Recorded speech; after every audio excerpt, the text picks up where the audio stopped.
National Democratic Congress have petitioned the Council of Elders of the party over what they describe as Alban Bagbin's disregard and disrespect for the party's structures and procedure in resolving internal grievances. Their petition is in protest over what they say are some public pronouncement made by Mr. Bagbin during an interview he granted me last week. The petitioners say Mr. Bagbin's conduct contradicts the council's regulations. They are calling on the Council of Elders to call Alban Bagbin, who is also a member of the council himself, to order. We'll be speaking to one of the petitioners, but before that, Alban Bagbin is not the only flag bearer hopeful who has spoken about the NDC publicly. A number of them have actually already been speaking and have been in the media. Here are excerpts of some of the interviews they've granted so far. We're starting with Ekos Piogabra. I have some views on how they could manage it differently, but as I said, I would rather share that with the party executives when I get the chance to talk to them about it. You've indicated that making the report secret, etc., is bad for the party. How do you mean? I don't say it's bad for the party. I'm saying that there are ways in which a report of that nature can be shared in different ways, and it's up to the party to reflect on the different options. You can have a précis, you can have a summary, you can have excerpts, you can have redaction, you can have editing of the report if you wish, and share some of those with different categories of people if you wish. So those are all options that I would like to pray that the party executives are thinking about and seeing, if we do it this way, what are the pros and cons? If we do it this other way, what are the pros and cons? But keeping the entire document secret for eternity, that is going to be a difficult one. Work for the NDC at this time, I guess, is intellectually bankrupt. I guess it's politically divisive. I am not sure it is useful, because if you want to really understand unity, unity doesn't happen in a vacuum. Unity occurs around issues, around individuals' personalities, around policies, manifestos. We find ourselves in a situation where we are undertaking reorganization. Reorganization entails elections. Elections entail competition. And so at the end of the day, we're going to have winners and losers. Right. It is after all this that the party would now have to shape up and reposition into an election. And that is the time that the party can rightly be talking about unity, and that is the right time the party can be talking about work as just a little component of the solution to the broader challenge of internal unity.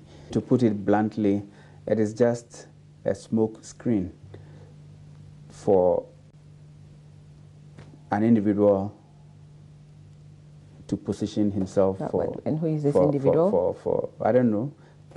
For an individual to position himself for leadership, and I guess that it is unfair. But who is smoking this? You find the use of a party walk. When you talk of a party walk, you want to see a party unity walk. You want to see unity, the form and content of unity. You want to see the national executives at the walk. You want to see. I believe that my announcement of anything will be disruptive. If I say that I want to run, it's going to distract the party's attention from the work that it needs to do this year to be able to reorganize the party. You know, we're going through re-registration, branch and constituency elections and all that. If I also say I'm not running, it will at the same time distract the party, because then other people who want to run would focus the campaign on the presidential rather than doing the heavy lifting of branch re-registration, branch elections and constituency and all that. So I have time on my side. I'm going to continue to work with the party to ensure that we put the party in a shape where it can win the elections of 2020. And if we're able to do that, it doesn't matter who becomes the flag bearer. We'll be able to take MPP out. He spoke a number of times. He spoke at Cape Coast, where he said that, well, if the party says he should run, why not? Okay. He spoke to us again at a dinner recently, hosted by him in his office, and it was clear that he's gearing up to run. Okay. Again, he's sponsoring a number of walks, branded as unity walks. And there again, he speaks, and everything is clear. He's gearing up to run. I don't believe that these works are organized by the party. I'm very sure that as a member of the Functional Executive Committee, as a member of the Council of Elders, as a member of the National Executive Committee, I don't believe that these are works that are sanctioned by the party and organized by the party. That's a major problem. Don't forget that the main leader of the organizations, Mr. Kojo Bonsu, I don't know whichever position he holds in the party.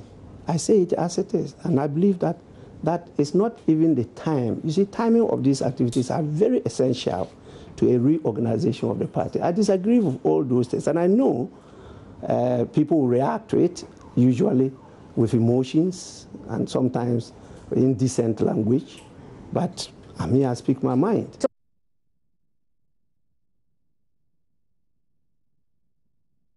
Certainly he speaks his mind, but people don't agree with him, and one of those, or two of them, have written here, and I'm going to read to you what they're saying here, is that it says, complaint against Honorable Alban S.K. Bagbin for his disregard and disrespect of the elders of the National Democratic Congress. And he goes on to say, we respectfully make reference to your press release of August 22, 2017 on behalf of the Council of Elders of the NDC, in which you, among others, call on the members of the NDC to respect the party structures and procedures in resolving internal grievances and conflicts. So they're referring him back, Mr. Alban Bagbin, back to something that he has said already, and also asked all members to stop the practice of ventilating, quote, their grievances in public through the electronic, actually referring to the Council of Elders, grievances in public through the electronic print and social media, which according to your press release brings the good name of the party into disrepute.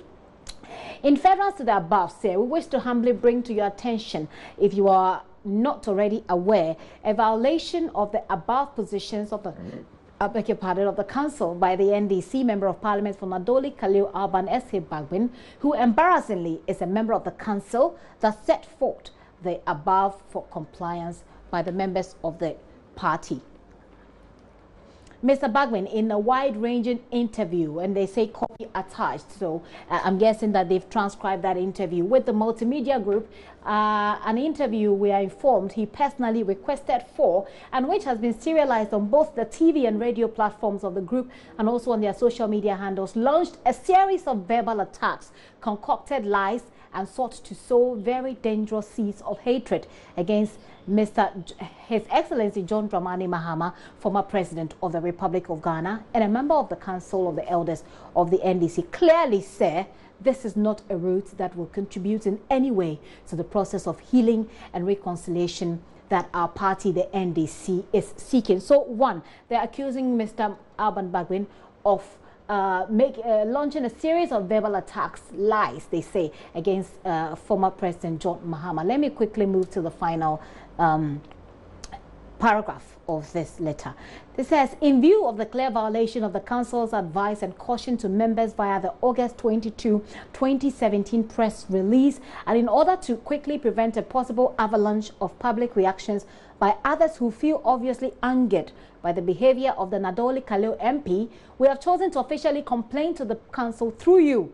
We do hope that our complaint will be considered and the offending Nadoli Khalil MP called to order. Jifa Gunu, right, is one of the persons who signed this. Andrews Jifa Gunu, Andrews Amadi Crow and Jifa Gunu. I'm joined on the line now by Jifa Gunu. He's one of the petitioners. Sir, thank you very much for your time here on the post. Beyond accusing him of verbally attacking former President Mahama, what specifically would you say he has done wrong? I think can you hear me? Yes, I hear you. Yes, I think our letter to the NDC Council of Elders is self-explanatory enough, but if you indulge me, I'll just go a bit over it again. If you remember, in the letter, we made reference to a 22nd August 2017 letter signed by the Honorable Alhaji Mahama Idris, the Vice Chair of the NDC Council of Elders, which cautioned party members to desist from using avenues such as social media, print, and to vent their grievance in the ongoing reorganization of the party. The further advised party members to explore the avenues of internal party structures in putting across their grievances.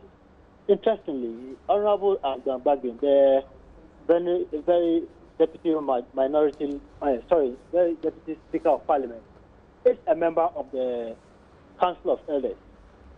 So we monitored his interview on your channel, both on television and radio, and was widely circulated on your social media handle, where he made some unfortunate pronouncements.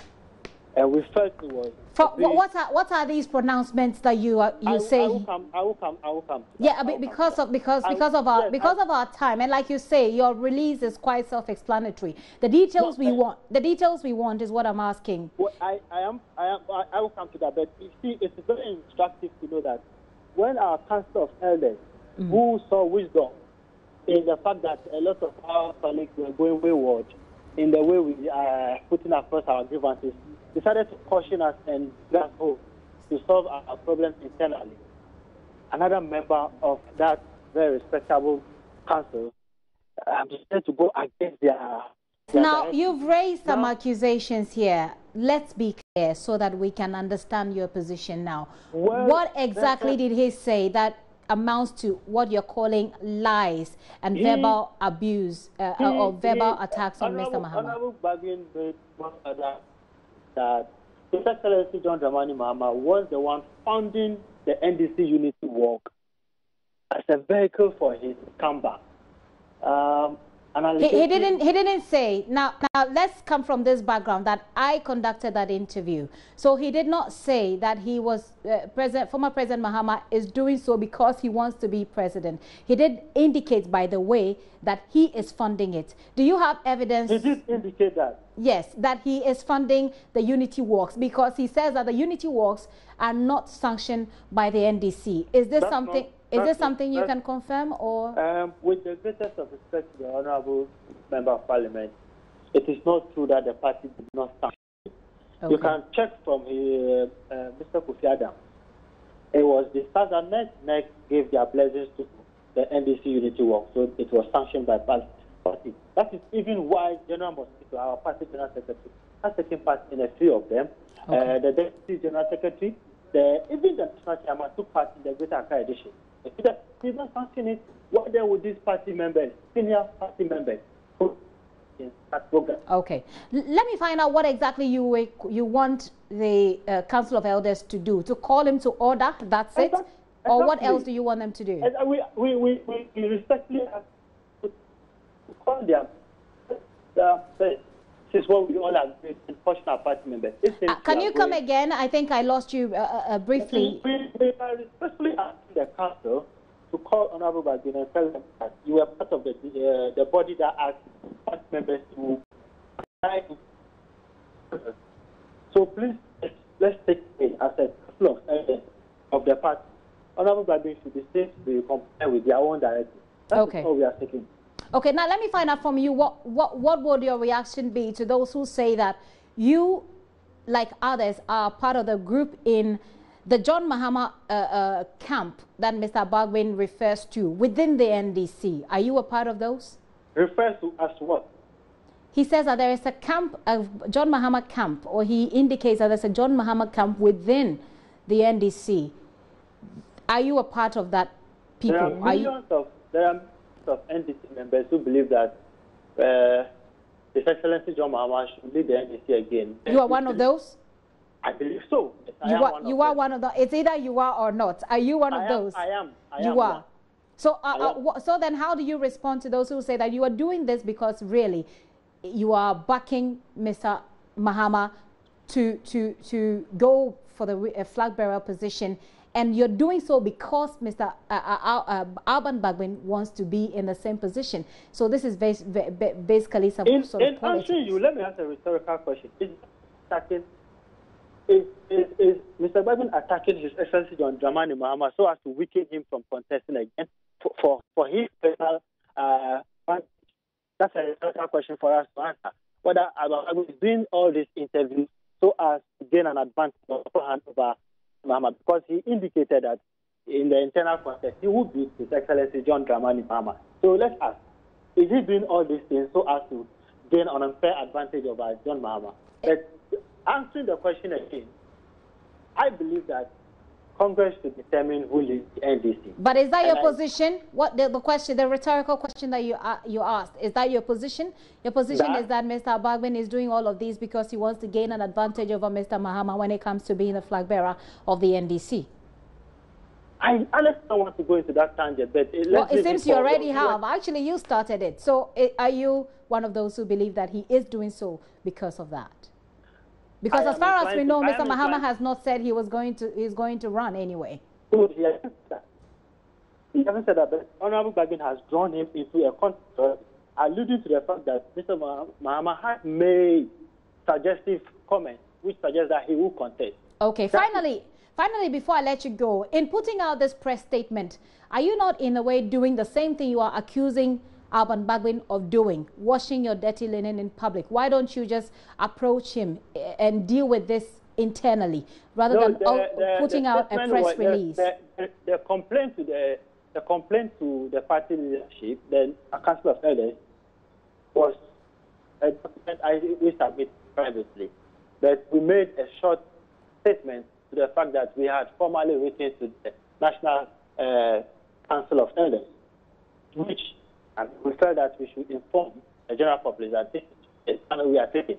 It's the same thing you seem to be doing. You're accusing Mr. Alban Bagbin of doing the same thing that you're doing the same thing that you accuse Mr. Bagbin of doing.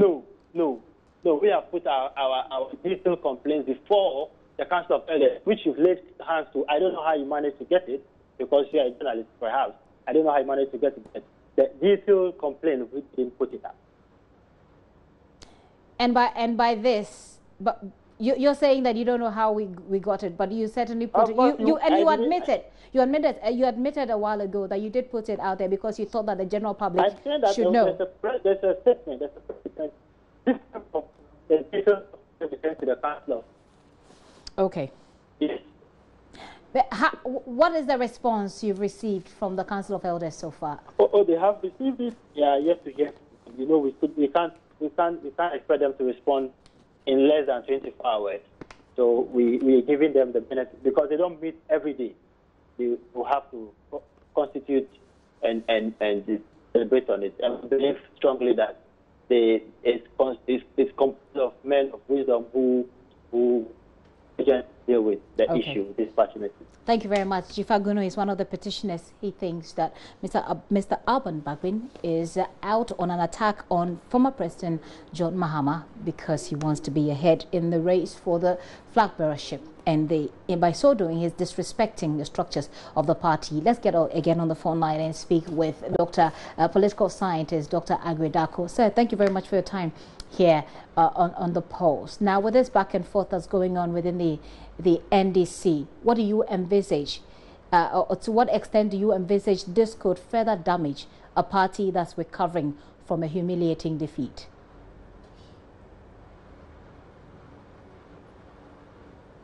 Hello, sir. Can you hear me?